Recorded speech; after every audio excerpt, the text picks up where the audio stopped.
The dew point was 49 with a relative humidity of 42%. The wind was...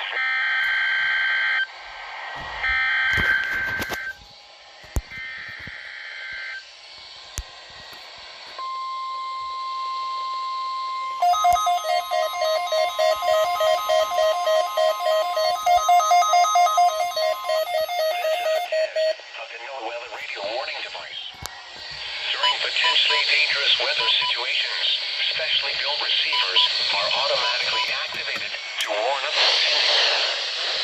Tests of these receivers normally are conducted by the National Weather Service every Wednesday between 11 a.m. and noon.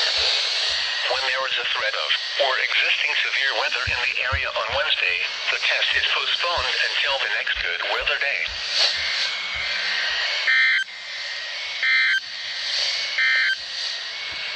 Here are some